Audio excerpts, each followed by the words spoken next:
Welcome in, Smite minds of all kinds, to the SPL Season 8, Week 1, Day 2. We got all that going on for you. Thank you all for watching. We also want to thank Alienware for being our partner, helping us bring Season 8 to you. Check out their their products. Give them a follow on Twitter and Instagram. That's at Alienware. And join their global community at alienwarearena.com. You might even be able to get into some cool giveaways. Make sure you check all of that out. Now, I am joined here by Mifflin, and we're going to be going right on in to the start of this day here. And Miff, I'm just excited. We've got some killer matchups lined up here for you all today. We already had some great upsets, I think you could argue, yesterday with the Kings finding their very first win as well. A lot of cool stuff happening here at the SPL. So let's go and take a look at that schedule. This is at the very top, the games that we had happen yesterday. Leviathans found a big win over the Bolts. Kings took down the Titans.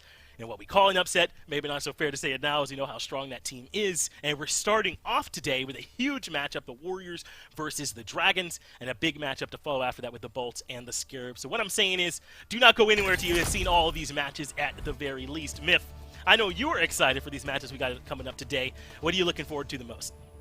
Well, maybe it's my recency bias, but it's gotta be the Oni Warriors versus Jade Dragons, man. I mean, recently, I got to have a conversation with Kabam, the coach of the Dragons, and man said to me, completely earnest, I don't think we're gonna win this set because PBM has never won the first set of a season, ever. So we'll get to see if he gets to break that streak today. A fun storyline to keep track of.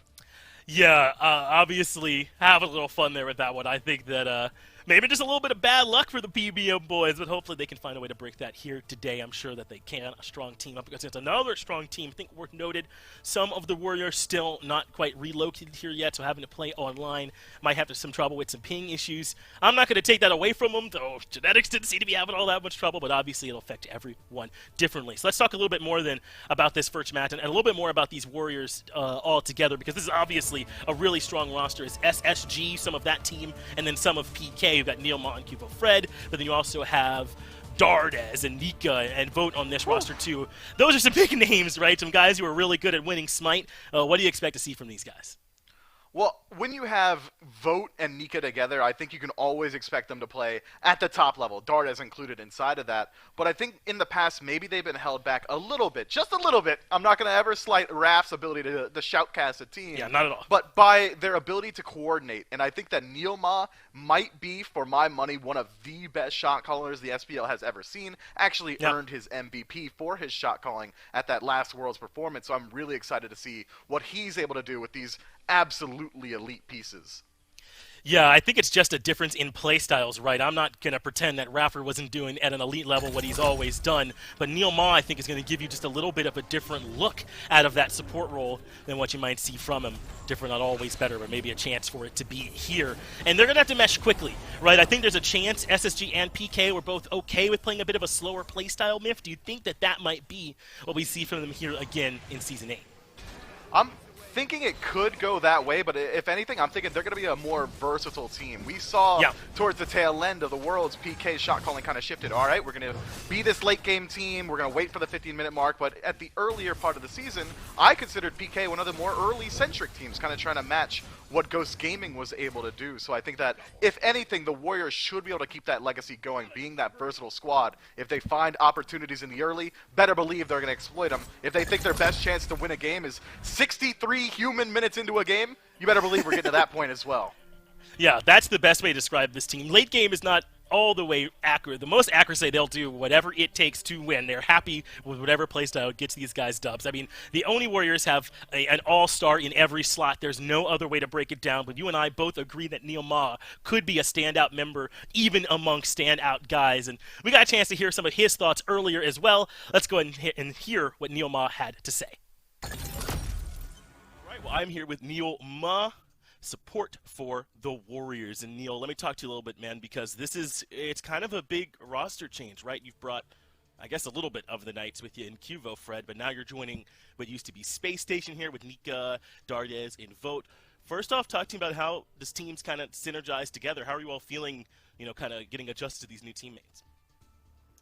Yeah, it's definitely been a lot of fun playing with the guys. I do think there's going to be a little bit of time to just kind of get used to each other. Whenever you have a new core, I mean, like me and Fred being the support junglers coming over from a different team, a different play style, there's always going to be a bit of a of a meshing period, I suppose, because we're two really impactful early mid game roles and even late game roles, right? And I think we play a little bit differently than Cherio and Raffer did, so I think there's going to be a little bit of time needed for us to all get used to each other. And that on top of the ping as well, I think that it makes it kind of hard to play the way we want to play necessarily. So I think it'll take a little bit of time for us to get completely comfortable with each other and finally understand exactly what each other wants to do. But I do expect us still, obviously, to do well up until that point. But I think that we have a lot more potential that we're going to be showing throughout the whole season. Well, it's not just as you have all that change to go through, but you're going into a new map here as well. Not just the Season 8 map, but some of the new changes that literally just came out with the vines there and everything, too. I assume you all are 100% comfortable on this new map. That's kind of y'all's role. You guys got anything new that you've got planned just for coming in here, or are you guys going to try and go about it with sort of your normal strats and just kind of give Jade Dragons the best you got? Definitely going to try and give them the best we got, but I think the map does change the playstyle a little bit. I think there probably going to be a lot of things we're going to see develop throughout the year. Some of the things that we have planned now or other teams have planned now surely is going to change throughout the year, just given the size of the map. Global ults are definitely a lot better given the width of the map as well. It makes it hard to be everywhere at once as opposed to last year's map. So I think this is going to be really interesting to see how the meta changes and how teams deal with the different map this year. Yeah, I think it's going to be... I personally didn't think it was going to be a ton different, but it surprisingly feels a lot different to me so far. So I'm excited just to get on the map and play a little bit of SPL and see how she goes. You all have a lot of the players that I love to see when we're trying to figure out the new meta and get everything solidified. So I really can't wait. Thanks for talking to me, Neil. Good luck here in your very first match. Awesome. Thanks so much. Wow, Past Finch kind of nailed it. Yeah, these are the players that I love to see at the cutting edge of new metas when they're the ones kind of dictating how a lot of the other SPL teams play and what their kind of adjustments they're making. Always great to get a chance to hear from Neil the adjustments that they're making and how different the Season 8 map really is. So we talked about how tough the Warriors are, but they have maybe the absolute toughest match across from them here, Myth, in the Jade Dragons. This is essentially old Ghost. A lot of the same pieces are still there. It's just Captain Twig out, Hurry Wind in. And I want to make sure that we start this whole season off by saying Twig did work in the mid lane. He really got used to that role. I think he improved a whole lot. But getting someone in who's been playing mid basically the whole time, that's their native role, I think that might possibly make this team even better. Which is a scary thought, right, Finch? Yes. You don't want a team that looked nigh undefeatable last season getting even a little bit better. I think maybe they dropped 3 or 4 sets throughout the year. Unfortunately for Ghost Gaming, now Jade Dragons, one of those sets was World Championship Finals. But you highlighted the right piece, man. Hurry Wind, I think, is going to be a huge name player for this squad because of the versatility that he's able to bring. Is he going to be able to play that same aggressive style that we think Twig was capable of and very willing to do? I'm not sure. We didn't get to see it from him last year, but we do know that he is an elite Yanis player. He's very willing to play a more kind of almost assassin style, which is surprising to say when you compare him to Twig, who legitimately was an assassin player. I think Hurrywind's certainly one to keep your eyes on. Yeah, he absolutely is, and I think he's going to have to make some adjustments. He's on, a very different roster, a very good roster. He's got to make sure he's performing on right from the beginning as well. So a tough task here for young Hurrywin, but I already sat down and talked to him, so take a listen to some of Hurrywin's thoughts. All right, well, I am here with Hurrywin, the new mid laner for the Jade Dragons. And Hurry, I don't know anything else to ask you, but you kind of got some big shoes to fill here, right? This team was #1 in every regular season and went super far in all the tournaments. Personally, I think you've got a real shot to make this team even better. How do you feel coming into a team that was already so successful? I mean, it feels good. You'd rather be in this position than feeling like you have to prove yourself on a new team. I just have a lot of veterans around me that are used to success and they know how to win. And that's kind of made my job a bit easier. So just feeling good about that in general for sure. Yeah, you guys have a double header this week, right? You're playing the Oni Warriors and the Camelot Kings. What's your all sort of approach to it here? Would you guys just like to kind of go 500 since you're acclimating to a new team? Or are you all saying we should win both of these games and come out of this 2-0? Yeah, I mean, everyone's definitely very competitive on this team, and everyone wants to win every game, and that's been pretty clear from the start. I think everyone takes it with a little bit of grain of salt. These games don't matter as much as maybe some games down the line, But the end goal is to just win everything, I think. So that's kind of what you should expect to see from us. All right. Well, lastly, Herwin, talk to me a little bit about the mid lane here, because there have been some significant changes in starter items, and some of the mages' playability has come through. I've been seeing ESET for some reason lately there too. What are you expecting in the middle lane? And can you give us a little bit of a preview of what we might see from you? I think middle lane is kind of what it's been for the last year or two, where everyone's kind of playing what they're comfortable with. I think that's what you can expect to see. You know, like we're playing Dardes, so I expect to see some Dardes characters being played that other people don't play. I don't think that's changed at all. You know, I don't know about these personally. You can contact Sino about that one. You know, that's mid laner's nightmare, so hopefully no one has to play that character, but you never know. Maybe I'll play it, maybe I'll whip it out. We'll see. Probably what you expect, though. All right, Herwin, always love any chance I can get to kind of hear about what you're thinking about. Good luck in this doubleheader that's coming up here this weekend, man, and good luck. Thank you. Well, if Herwin says that we know what to expect, well, that really only sounds like Giannis to me. Perhaps that's what he'll be playing alongside his new team in his new uniform, alongside a team that has a real chance to win. Let's go ahead and move into the picks and bans then for game number 1 and see if that's what he's going to play. And Miff, he mentioned the other really good mid laner in this match, Dardes, and him playing maybe some of his comforts. I think of the Morrigan a lot when I think of Dardes, his ability to play her almost like an assassin right up until he uses that ultimate to transform. What are you kind of expecting here from this early game as the Ymir and Tsukiyomi are the first bans? It's so hard to lock down, man. I mean, Hurrywin came in with so much confidence saying, just expect what you saw at the tail end of Season 7, but so far this week, that isn't really what we've seen from the SPL. There have been some large shifting changes, especially around some of the bans that are already coming through. Athena immediately getting removed from the table, Tsukiyomi as well. The priority around those two picks in particular, I think is something we can expect to see throughout the entirety of the year. But as for Dardes himself, I mean, it's Dardes. I wouldn't be awfully surprised if we saw the Aphrodite locked in.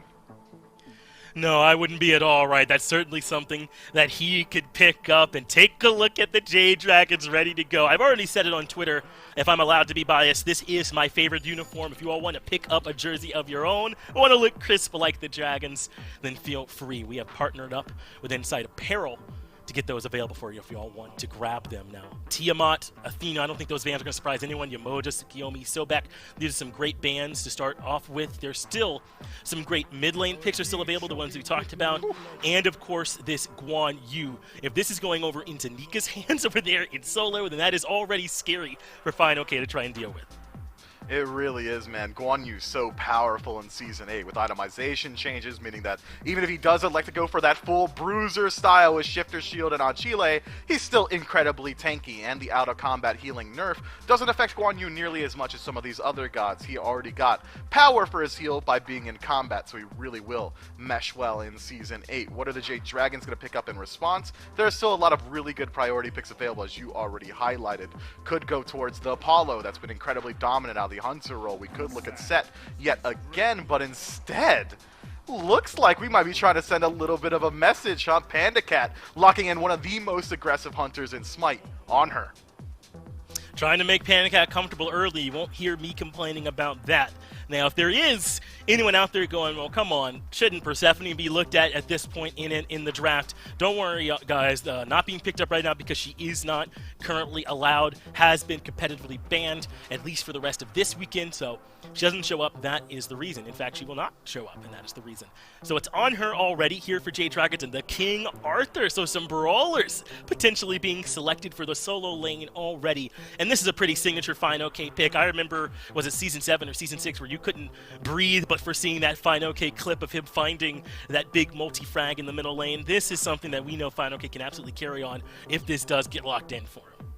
Yeah, I think there was a point where Fine OK had played this pick 6 times in a row or 6 weeks in a row in the SBL. Yeah. And he literally tweeted out something along like, man, please, someone, give me a little bit of respect, ban it so I don't have to do it again. But it seems like the Oni Warriors may have forgotten this time around. Jade Dragon's still trying to figure out whether or not they really want this King Arthur locked in. I'm sure Fine OK trying his best to talk his team out of it, but that pick, so absolutely potent, couldn't do it if he tried.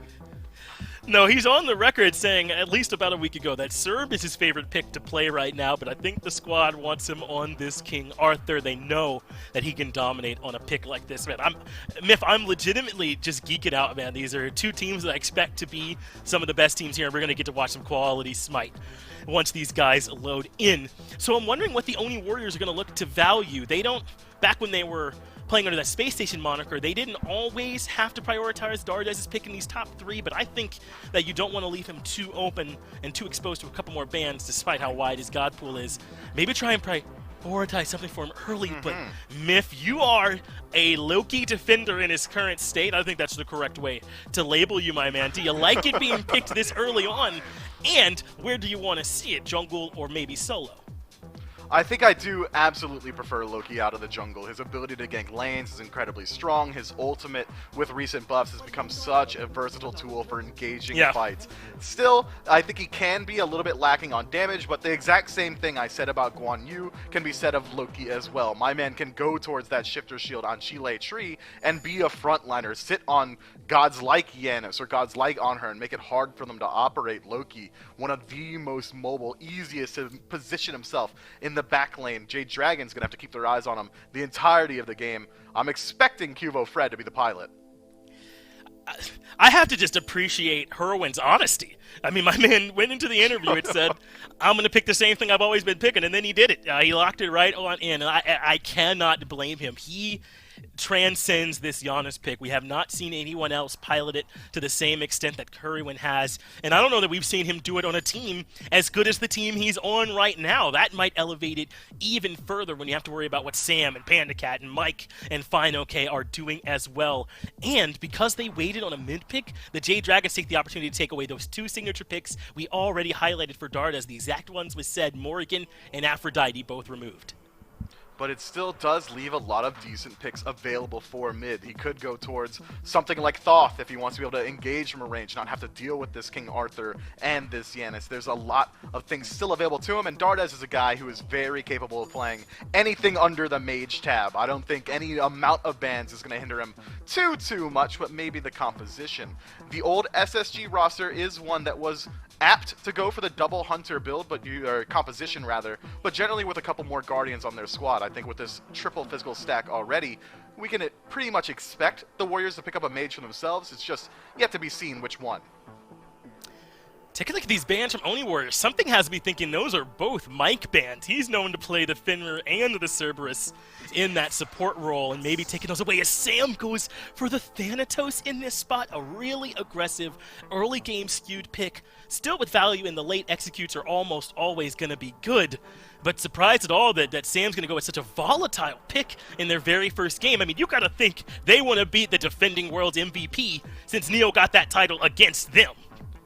Yeah, the Thanatos is so risky here and has a deceptively bad matchup into Loki. If Thanatos' ultimate is ever down, Loki should be able to pick him out in the jungle pretty consistently. It makes it pretty hard for Thanatos to operate. The only thing he can really do if Loki decides to engage onto him, Sam for Soccer that is use that ultimate, the hovering death, to escape out of that situation and try and re-engage himself elsewhere. Another fancy pick picked up here, Bacchus getting locked in by the Oni Warriors. That's incredibly interesting, and it's something that I would have associated with Raffer, right? Maybe Neil kind of going for shades of Raff, trying to make sure his boys Dardez, Nika, and Vote are still comfortable on a new roster.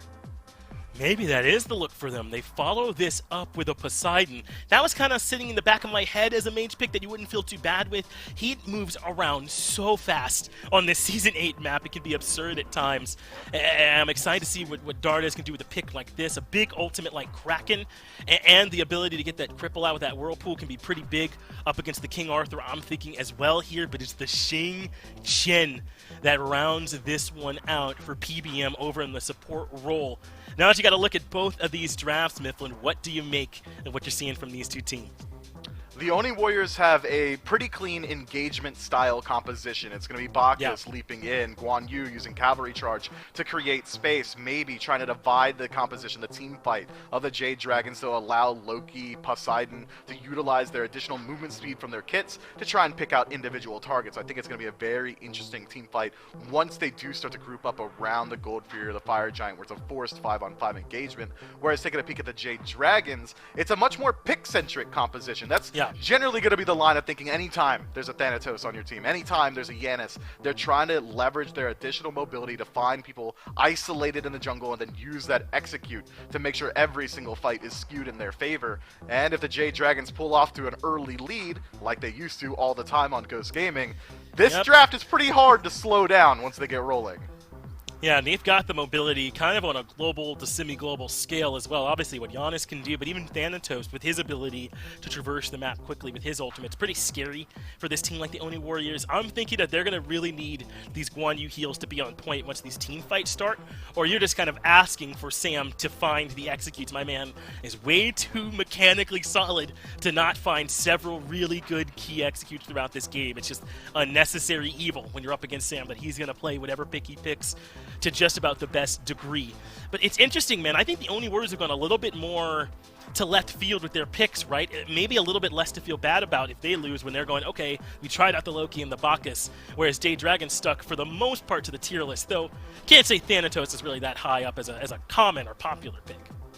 Yeah, I think Jade Dragons at least stick to what we would associate with them. Sam's been playing Thanatos. I mean, Hurriwan's been playing Yanis, right? These are all things that we associate with these guys. Whereas Neil Bacchus, that's kind of a little bit of an unknown. Loki getting locked in for the jungle, not something that I would super associate with Cubo Fred. And there still is the potential for a couple flexes coming through from both of these drafts. Don't fully expect all these to go exactly where you might expect. We could potentially see something like Loki solo Guan Yu jungle if the Oni Warriors are really trying to get tricky with their draft. So keep your eyes on every single one of these pieces.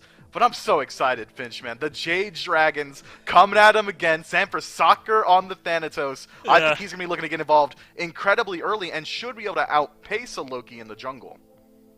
Yeah, I'm thinking so too, right? Especially in this early, but you've got to think, I mean, as much as we said Jade Dragons are pick-focused, are the Oni Warriors then looking for this more long, drawn-out fight? I don't necessarily think of Loki as the big pick god he once was. His damage a little bit slower and more reactable, but certainly still strong.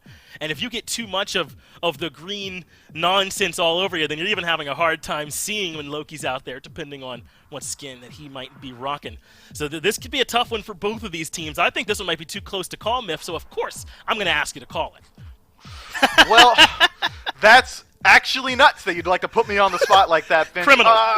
If I had to call it, again, I'm pretty sure I voted for the Warriors this week just because Kabam told me PBM has never won the first set of the year. So I guess I got to go with a little bit of fate here.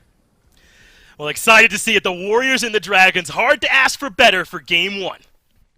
It just seems right, doesn't it, that we got Warriors and Dragons going up against one another in their first game of the year. And already, the Dragons aggro's with me. I'll introduce him here in just a second. We'll see what the Dragons are looking to do here. A full 5-man death ball rolls into the jungle. Split up a little bit here, though, aggro. And it looks like everyone will return back to safety with nothing caught. Yeah, close there for Neil. I don't think he really knows just how dangerous his pathing was, but ends up being a little bit serendipitous on the timing and gets out no problem. I'm really excited for this matchup, man. I mean, no one expects anything but greatness from both of these two teams, myself included. They've got so much talent on both ends of these teams. I'm excited to see what we're going to see from them because the Jade Dragons know they've got a tough matchup coming tomorrow with how good the Camelot Kings looked. I think they're going to want to get off on a good start because otherwise they're going to come in cold to a red-hot Camelot Kings team. Yeah, it'd be near unthinkable for the Jade Dragons team to start off 0-2 here this weekend. We'll see how this first matchup goes before we even approach that area of theory. Neilma piloting the Bacchus here, Cubo Fred on the Loki, Sanford Soccer on Thanatos. There's a whole world to discuss here, so why not start over in the duo lane where our eyes already are. We've seen Bacchus a couple of times locked in. Mike thinks actually there's a fighting chance here. Vote loses about half of his HP. Neilma 1 level behind Polar Bear Mike, and no fight back in for the Warriors just yet. I like the idea, though. You're not going to get a whole lot of value out of that blink early on. At least try and force a relic. Vote nice and patient. Understands that Panda Cat really doesn't have kill potential, but that's only because there's not a lot of levels there. I think that this duo lane of Xing Chen on her does bring a lot of kill potential. Level 4, level 5, especially when you have those ultimates, you become really, really deadly. I think Xing Chen's just an underrated pick right now. I think he's pretty strong. Oh, first gank of the game, and it's Sanford Soccer eyeing Dardes there in mid. Poseidon, immobile, has to use the beads under the pressure of Thanatos. Plenty of early game chunk damage out of this pick for Sanford Soccer. An axe connects, and suddenly you're feeling nervous. Cuvo Fred looking nervous here as well. Cuvo and Dardes both half HP, and Sam and Hurricane playing with one another. Portal on through, but Sam will not find the damage on the back end. But Dardes maybe considering having to go back. Sanford Soccer already putting pressure in the mid.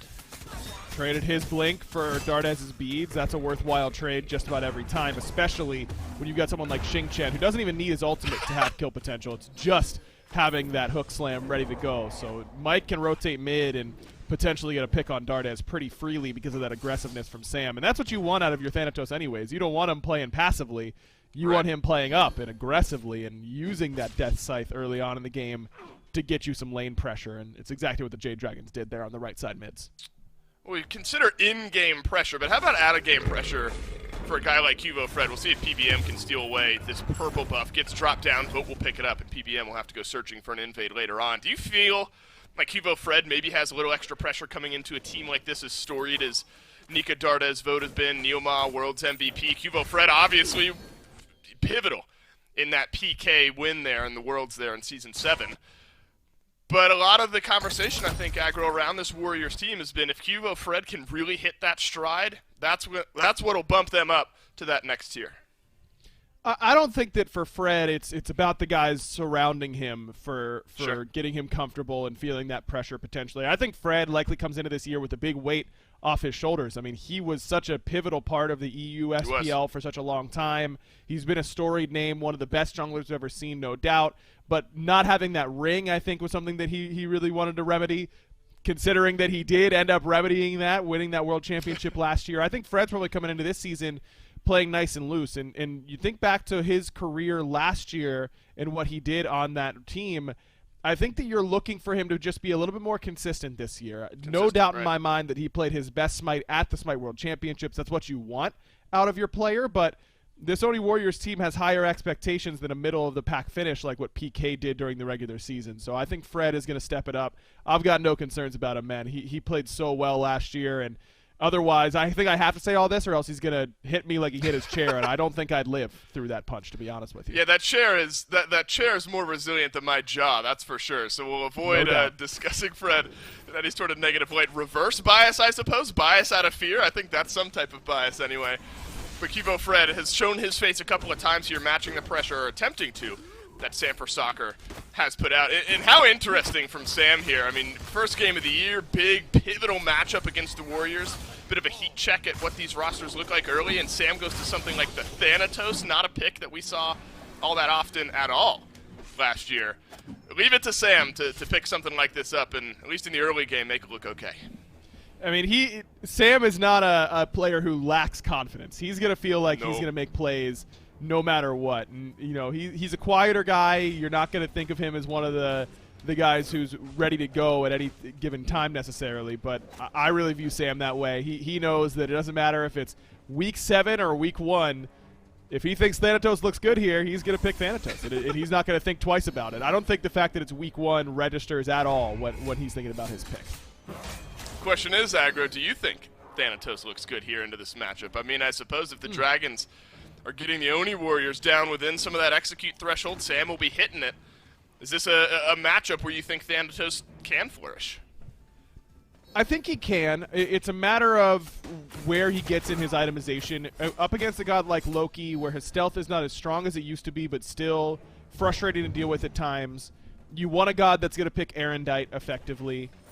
Thanatos scales much better into the late game than he used to, so I'm not super worried about getting these exorbitant early leads, but he still snowballs very effectively, which we can assume is going to be one of Jade Dragon's primary objectives, is to snowball the map like they did a lot last year. So with all that in mind, I think that he can look pretty good here, yeah. Mike hits level 5, Whirlwind of Rage and Steel and Desert Fury out from Panda Cat. Neil still limping away at level 4. Panda Cat doesn't have the damage, but he's got the stun over on the throat through space and time. No good, just shy from Hurrywind. You gotta imagine, oh, but here's Sam out of right field. Down he dunks. I didn't even see him coming, and I don't think that Vote did either. First blood over to the Dragons. Vote definitely didn't, because he had beads and ult ready to go, and he's sitting there looking at both of them like, yeah, I kind of wish I would have used one in that moment. A little bit of an odd decision, I think, from Mike to full commit onto the Bacchus, because Bacchus so tanky because of that natural damage mitigation that he has from his passive, and Neil already had the tank boot, so even though Panda lands the vast majority of those Desert Fury spears, they don't really even come that close, truthfully, to killing Neil, but it baits Vote into stepping up in order to try and help. And that's the big thing, is so much of duo lane synergy is knowing, you know, exactly how your duo lane partner is going to play it. Are they going to be okay in that situation? All things like that. And Vote, maybe not exactly sure how comfortable Neil is with those limits, ends up stepping up and becoming the victim of that first blood. Well, at this point now it's about cauterizing those wounds. A 1-level lead for both PBM and Panda Cat here in the duo lane. Probably not a full level, depending on the way that these waves are going. This Bacchus wants to get aggressive, though. We'll see if Neil still feels comfortable in doing so. This is a 2v2. No junglers anywhere. Stun down onto Panda Cat. Vote will just cleave out some damage and back away. Looked more aggro, like Neil's just going for a little bit of pressure, not a full-on commit just yet. Not too difficult to try and full-on commit to the Xingqian on her lane. You're really just trying to get your Heim towards the later stages. I mean, we've seen what this god can do come late game. Look at what your core did to poor Barracuda yesterday. When Heim starts building crit, because the damage multiplier, because of his slower autos, you start getting some really big numbers really, really quickly. So not only are the Jade Dragons going to have that to worry about, but can we see someone buy a Spectral Armor, please? I mean, please. It's so good against the crit build. I know it feels bad against every other player on the map, but the reality of the situation is, come late game, the enemy ADC is the player that usually matters the most on the map. So if you can build something that's particularly effective against that player, you're going to end up having a much better time come late game. So I'm hoping that if we do see the crit build, which I would anticipate from Vote, that we see some specters. There is a collapse happening here from the Jade Dragons through space and time. Sends portals beneath the tier 1 tower. No commit, though, from the Dragon squad just yet. Warriors collapsing in on this. Only the solo laners not here to assist. Purple buff invade looked at by Mike. Instead, Hurrywind's going to back off, deal some damage. The Oni Warriors will secure their purple buff, walk themselves away, but you can already see the coordination aggro that these two teams are playing with. Obviously, 4 out of 5 pieces returning for the Dragons. Important that they keep that synergy going, kind of 2 and 3 there for the Warriors, but you can already tell the communication's starting to flow. And look, even though that play doesn't work out for the Dragons, it's about being proactive. It's about being the ones trying to make things happen on the map. I talked about it yesterday a ton in the Camelot Kings Tartarus Titans matchup. That's really important in these types of moments. Good job by Vote there, using his Gallarhorn to give himself knockback immunity so that he can't get impaled out of his pillar and set up for the kill. So good little interaction there from Vote. But I just really prefer teams be the aggressors and be the one, use your through space and time aggressively. And if it doesn't work out, it doesn't work out. You gave it a shot, and we're just going to play a little bit passively up until that through space and time is back up again. Now, Hurry doesn't have any cooldown quite yet. This is a very awkward point in the build path for Giannis. I agree with what Hurry's doing. I think Conduit Gem is better for Giannis than Sands of Time. I know he loves his CDR, but he also really needs that help in the damage department to keep pressure in lane and keep clearing effectively. Now you get to go Chronos Pendant, Spear of Desolation, and or Soul Gem, and then the other option. My only concern is where you fit your 20% pen, because I do think you need it on this god more often than not. So I'm going to be curious as to how Hurrywin balances out reaching that CDR cap, which I think is a necessity for Giannis to be as effective as possible, while still being able to do enough damage to, in particular, Neil Ma, but also Nika. Especially with how tanky we know Neil and Nika will get by the time this game reaches late game. Sanford Soccer wants nothing to do with that engagement there. Cuvo Fred, Neil Ma combining to the tune of 1 ultimate defensively used by Sanford Soccer. Been quiet over in the solo lane so far here this game. Nika nursing a 1-level lead over Fine OK, both starting off with the Bluestone. Reinforced Creeves and Stone of Gaia, though, over there for Fine OK. Already aggro, this is going to be a very difficult King Arthur to kill off, just with the way that the build has started. Especially when you consider that Neil is going to be the primary to engage vast majority of the time. Those knockups aren't going to hurt him as much. Polar Bear Mike now engaging onto Neil. Hurry with through space and time, point blank. Down goes Neil, and the Jade Dragons happy to find themselves one pick. With the way that this game is going, the pace of things here, that one pick is all the Jade Dragons maybe were really searching for there, and they're going to get a red buff invade on the back end. I just love the timing that the Jade Dragons are there. They're there when both buffs are up on the duo side, and they were there for the last time both buffs were up. They tried to use through space and time, didn't work out. All right, cool. We'll back up and not worry about it. We'll try to do it again, and this time Neil ends up being a little bit out of position. Mike plucks him back perfectly. No way Neil is surviving through that. And then it's, oh, we get a red buff for free. Not only do we get that kill, but we get the buff as well. And that it's calculated aggression. It's understanding that just the kill is not enough. The main motivation has to be going for the actual invade itself. And if you happen to get some kills, so be it. We'll be happy for it.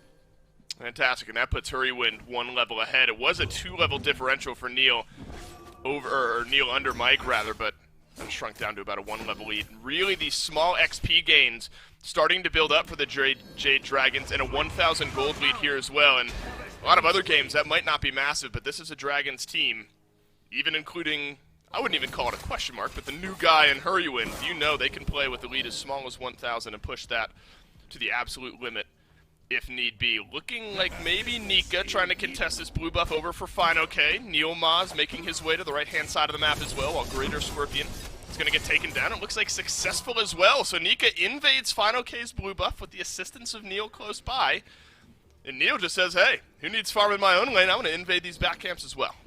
Well, Vote needs the farm in his own lane because he is very far behind right now. He's been down about a level and a half since that first blood happened over there in duo because of this repeated pressure. Vote's actually been able to secure his own purples, but he's not coming over to share red.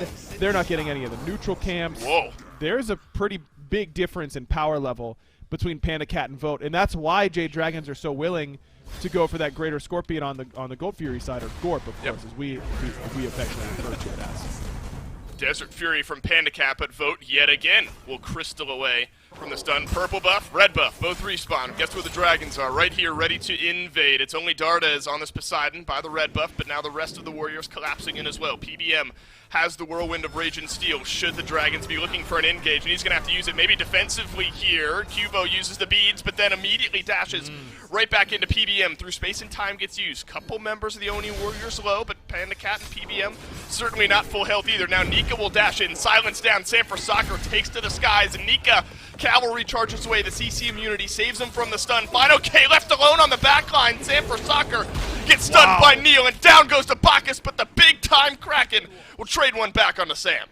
Beautiful Kraken from Dardes. Still not enough to even come close to taking down Fine, but you end up trading Neil for Sam in that fight. It looked like it was going to be a great fight for the Jade Dragons. I mean, Nika really, really far forward, and he ends up surviving.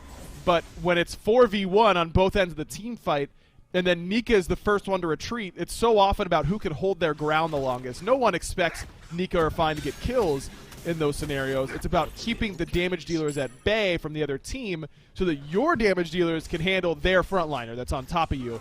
But Jade Dragons win that race. They force Nika back first. Fine OK uses his ultimate perfectly to set up and pick somebody up, buy time for the rest of his team to get there. But then it just ends up being too much of a grouping right underneath where Neil comes down. So it's Neil for Sam. Jade Dragons probably not feeling super great about that. A nice play by the Oni Warriors and by Dardes on one of his signature picks in this Poseidon. The bad news for the Oni Warriors is that gold lead didn't move all that much. I think it was a 500-600 gold swing, but still hovering right around that 2,000 gold lead mark for the Jade Dragons. So small win for the Warriors, but certainly has not got them right back to even with the gold just yet. Nika played big role in that fight there. A lot of eyes of the Dragons on him. Burnt some cooldowns, allowed Nika to get out and stay alive. Maybe with the CC immunity aggro, you don't feel like you need beads on that Guan Yu. Instead, it's going to be the Sundering Spear. We'll pause, see if the blue buff or purple buff rather gets dropped down, and it is, and PBM will pick that one up. But Nika maybe adding a little extra burst damage to his team here with that second active pickup. It's a bit of a risk up against a Xing Chen because Xing Chen, I mean, he's just going to grab you. If you're in range without CC immunity, he's going to end up picking you up, and a lot of times that'll get you killed either way. So I'm a little bit surprised, but at the same time, I've got a big appreciation. I just think too many frontliners have been going beat Zagus. I think that you got to force teams to overcommit onto you and just build in a way a little bit less hybrid-like, a little bit more damage, and I think that's what Nika's going for here. I love the Genji's guard instead of something like Ansai. Whoa!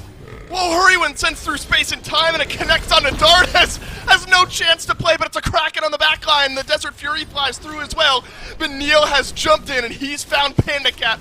Mike tosses back too with the Whirlwind of Rage and Steel as Nika and Hurrywind will do battle on the back line. Little burst of healing from the Soul Gem. The Giannis will be able to safely make his way away at the end of the day. 2 for 1, Oni Warriors ahead. Just beautiful initiation by the Jade Dragons, but the Warriors are working together super well right now. I mean, it's too much grouping from Sam and from Panda Cat, and the Oni Warriors punish them perfectly. Loki used to be this character that really wanted you isolated. He wanted you alone the vast majority of the time so that he could get his damage off. But I really think this current iteration of Loki punishes you for grouping up more than spreading out because of that new second ability, that poison that goes out that he just put in mid lane. That damage reduction is massive. And all of a sudden, not only are they dealing significantly less damage, not just to you, but to whoever's around you, but also to, you're dealing more damage to them. You're increasing your damage dealt to them.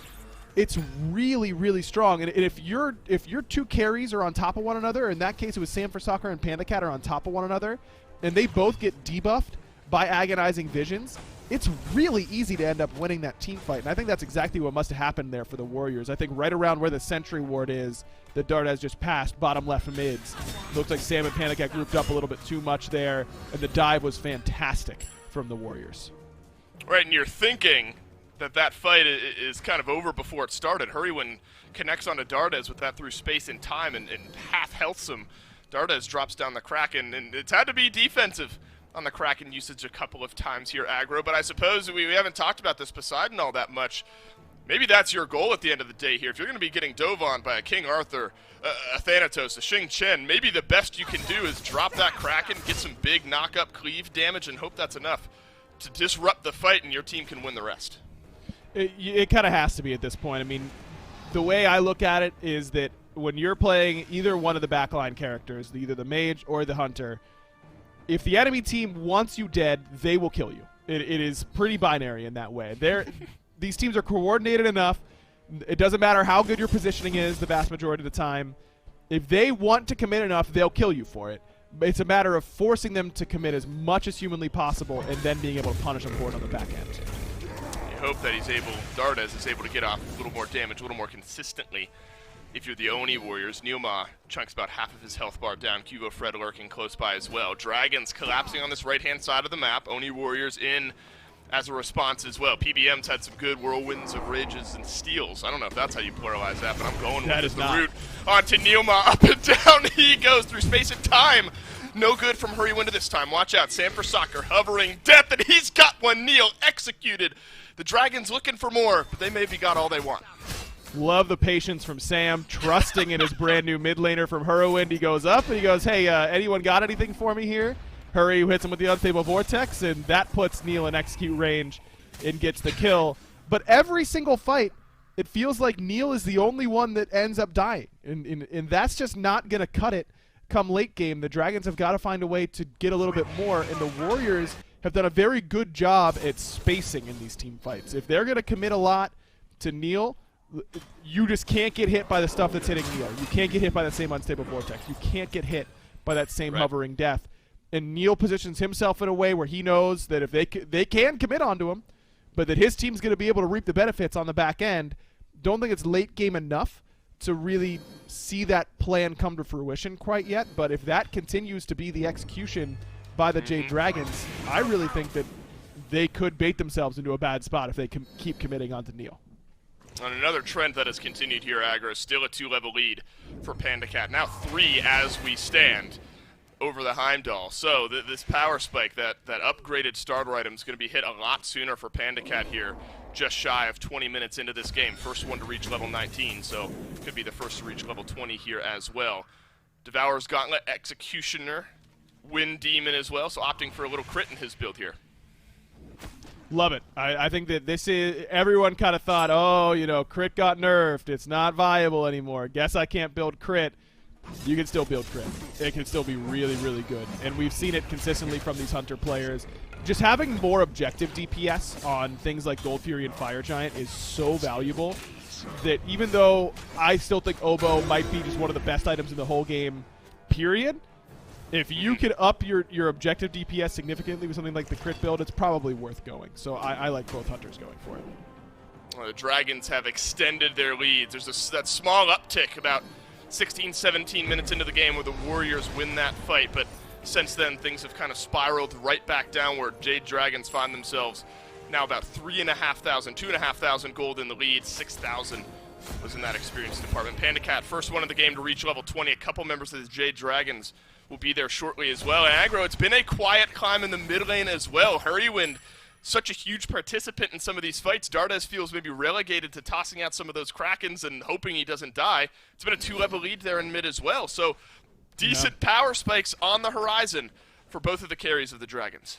Wow, we already have an Ornate Arrow just under the 21-minute mark. That is impressive. That's for Panda Cat over here. And so now you've got his starter upgraded. Hurrywind just needs to go back and get the gold in order to get his. I want to see the Jade Dragons fight now because there is a huge power difference. But I don't care if they've got Oracle Vision.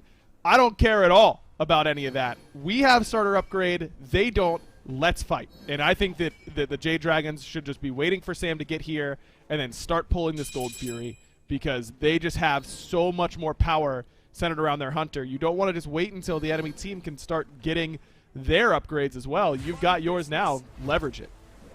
Well, I imagine we're going to see that here shortly. Cubo Fred dumps over onto Hurrywind, and Hurrywind has to use his beats to stay alive here. So now the Giannis maybe a little more susceptible. That's a chunky axe that Cubo Fred just caught there as well, especially with a little of the tankiness bruisery on this Loki. Plenty of ward coverage, as Doug is pointing out here for us. Jade Dragons are going to force the Oni Warriors right on back. Panda Cat deep in the fray here with the rest of his team. Polar Bear Mike eats just a little bit of damage. Dragons playing this one slow. It's half HP on the objective as they've backed away. Neil, you can tell, itching, ready to go here on a fight, looking for a dunk into the backline, but instead it's Fido-K. Are you kidding me?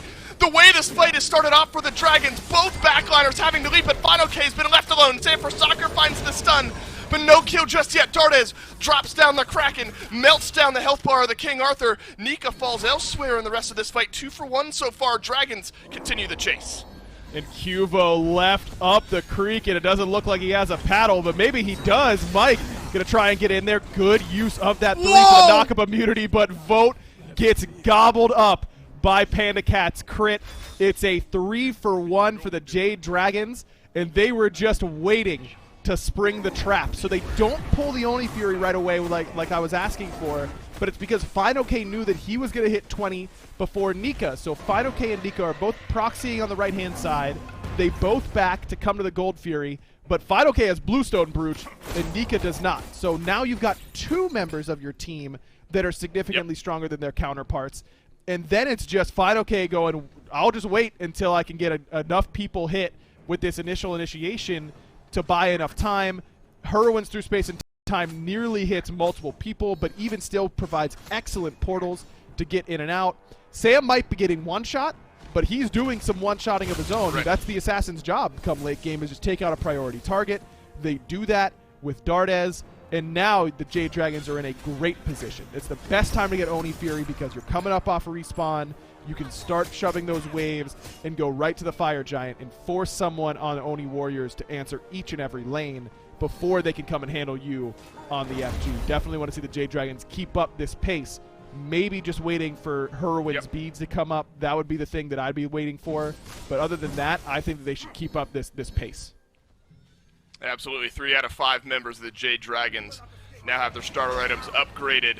At least 2 out of 5 eligible for the Oni Warriors once the gold fuses into their pockets. But hovering by the Fire Giant is absolutely where the Jade Dragons We'll start to rotate here. Hurrywind seamlessly slotting into this team, it feels like so far, and the Jade Dragons feeling confident enough to start the FG, and it is melting. Neil is close by. Yeah. He's going to get silenced, have to back away. Fine, okay, connects with the ultimate. Jade Dragons nearly get it stolen away, but the Dragons have secured the FG. It's a double stun on the backline. Execute over on Tanika. Fine, okay, gets one onto Dardes as well. And now Neil trying to retreat. The pillar from Panda Cat is inch perfect. Down goes Neil, down goes the FG. Dragons ahead. Man, it just feels like hubris, doesn't it? Letting Hurrywind get Giannis. Like, it... I don't know how they... how does it keep happening? I don't know. I don't know how it keeps happening. Another perfect through space and time. It hits two people, puts one in execute range, Sam cleans up, and you're seeing the difference in something like the crit build versus the pen build. Panicat comes in with Deathbringer to that Fire Giant and absolutely shreds it. That pressure, perfect by the Jade Dragons. Seems like this might just be game over, and it sure is. Now that vote has fallen in 25 minutes. Jade Dragons dismantle the Oni Warriors in game number 1. The Titan will go down. Beautiful work by the Jade Dragons. I mean, they just had so many great team fights over and over and over again. I think that obviously everyone's going to be talking about Hurrywind for good reason, but FineOK had a phenomenal game there. He just created so much space for the entirety of the Jade Dragons, who was supposed to get on top of Hurrywind. And only once did Panda Cat end up dying in one of those mid-game team fights. It just felt like the Jade Dragons were the ones doing all the poking and prodding, seeing what they could get away with. And the Oni Warriors, the first 15 minutes or so, responded beautifully. Ended up answering perfectly every single time. But then enough pokes, and eventually they found a crack and really exploited it. Really impressive game from the Dragons. Feels kind of opposite, doesn't it? Where normally we're seeing, all right, you got this one big skill shot, burst, mage ability. Let's see what can set up for that in these fights. It's kind of the opposite. Hurrywind setting up for the jungle to find these executes all game long. Jade Dragons come out swinging to start off their Season 8. They're up 1 over the Warriors. Game 2 right after this.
Well, it's a big win for the Dragons there in game number 1, Mifflin. And you kind of heard Aggro saying it there towards the tail end. I think the real big thing there is that the Jade Dragons are kind of the aggressors the entire time. The Warriors had some pushbacks, some responses. Those are certainly there. But it kind of felt like the Dragons were the one asking questions, looking for purple buff invades, constantly forcing these fights. What was your read on this one, though? Was it as simple as Hurrywind's real good at Giannis? Well, most times Hurry wins playing the game. It is that simple, but I think there's a little bit more nuance this time around. Yes, agreed. And I think, in large part, I think it is junglers.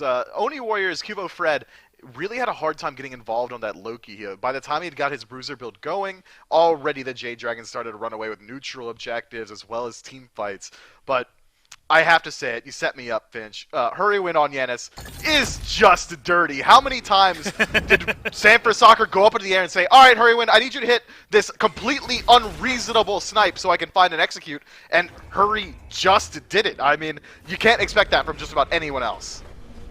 No, you can. Herwin's been elevating Giannis' play for a long time now, but I think you do make a good point when you bring up just the difference in these junglers. I'm not trying to say Kubo Fred, kind of wasn't doing his work this game. I just think it was a case of the difference in when these picks were relevant. Sure, Thanatos is better now in the late game than he ever was before. I think that you're kind of misclicking if you're not picking this guy for what he does for the first 20 minutes of the game, and Sam put that on display. Herwin was great in this one as well. And even Fine, okay, getting to get involved a little bit, having some value for him. A great game all around here for the Dragons. And so then, Miff, what's your diagnosis for the Oni Warriors? Is this a case of where you have to rebuild this draft from the bottom up, or more about the execution when they actually got onto the playfield? I think it might be a little bit of the draft. I want them playing something that come online a little bit earlier. That's kind of been the strategy to deal with Ghost Gaming in the past. Now Jade Dragons is, all right, if they're going to roll over us in the early, we got to put up our resistance there, or we need to really double down on our strategy of we got to wait it out till late game, hunker down, and then beat them there. That's how PK was able to do it at Worlds Finals last year, or this year rather. So maybe we see Oni Warriors take one of those two ideologies. Either blast them, bring your guns to the early game, or just wait it out. They'll need to find a way to do one of those two because, as you said, that's kind of the modus operandi for this Jade Dragons team.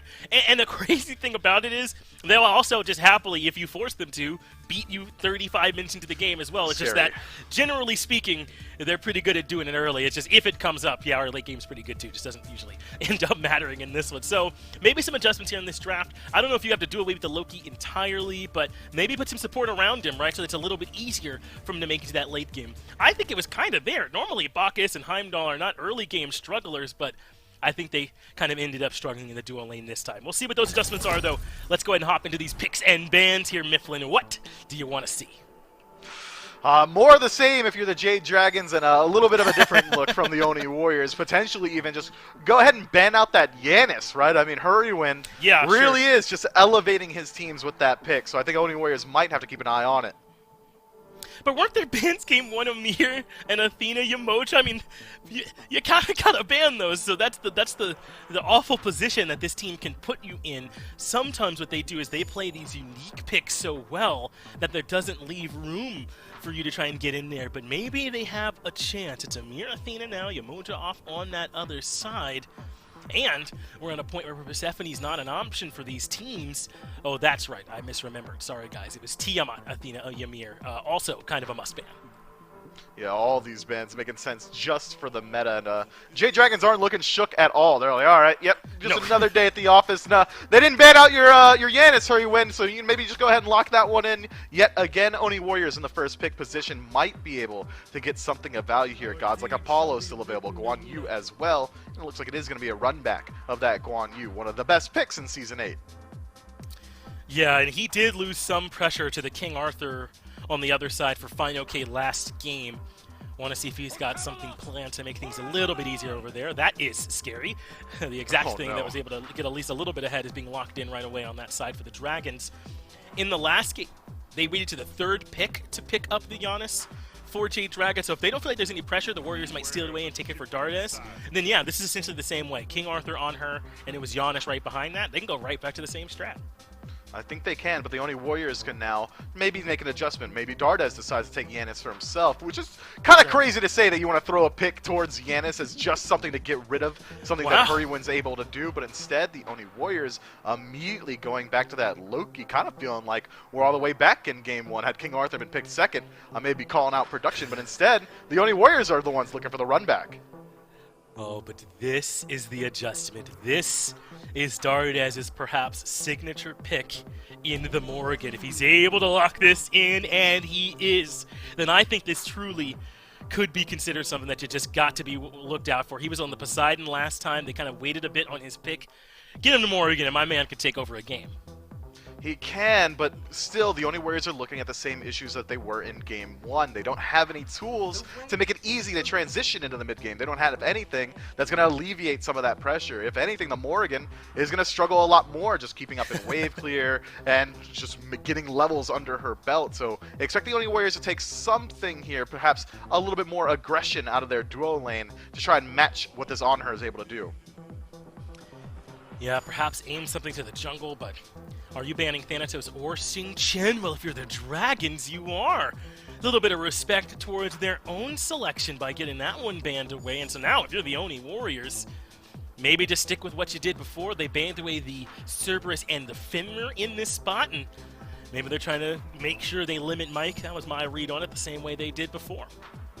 Yeah, it seems like both teams are fine with throwing away some support bans, rather. Mike still hasn't selected his own, but he's got a pretty deep god pool. Fenrir is going to be the last ban for the Oni Warriors. Yeah, we don't want Mike looking comfortable at all, but there still are a lot of really good supports available on the board. Kepri is one of the standouts for me, as well as Geb, who's seen a little bit of a resurgence in Season 8. Instead, though, it's Artio locked in. Mike's looking to get aggressive, man. Yeah, I mean, he had to go somewhere, right? There are 8 Guardian boards on the Guardian bands on the board right now. It doesn't leave a whole lot left, but this Artio is definitely something that we've seen him play before. Something that gives him, as you tried to allude to just now and did allude to, is that it's a bit scrappy, that can use that root and the ability to sort of limit the mobility on the other side to lock down some of these targets. Helpful against this Bacchus. And now on Chernobog here for the Oni Warriors. They end up with a pretty nice draft here. I know you didn't maybe feel completely sold that this Morrigan changes the pace of the game for the Warriors, but now just see this whole draft from holistically, do you think they have a chance to kind of shake up the pace that was their last game? With Chernobog being added into the fray, I think that this Morrigan just got a pretty big boost to her viability inside the early game. The second she takes over to level 5, all of a sudden Jade Dragons have to be worried about being just outnumbered everywhere. If they decide to fight in the dual lane to try to alleviate the ability for Chernobog to rotate out, the Morrigan is also Chernobog. She can come over there in a heartbeat and make sure that every single fight has got a numbers advantage for the Oni Warriors. But even then, we saw it in Game 1. This Loki took a very long time to get his feet under him. It took a very long time before he was even confident enough to look towards any of these fights. I want to see him get involved a little bit earlier on, Cubo Fred that is, to try and match some of the pressure that Sam for Soccer was putting out. This time around, it looks like it could be an Osiris jungle, shades of Sino, but still the same level of pressure. I expect Sam for Soccer to be gunning it down from minute 1. I expect so too, but this does seem a bit like those shades of Sino here doing his best cosplay with this Osiris in the jungle. If that's where this is going to end up, you certainly have to think so at this point, and give him the option to be a bit more aggressive in this game, sure, but kind of maybe even has to. Do you want to make it to the late game point where you don't have that more typical person who could do that big damage near the jungle? Cyrus certainly can go an attack speed sort of focused build and be a nuisance. That's just the outright truth, but maybe some trade-off here with this pick.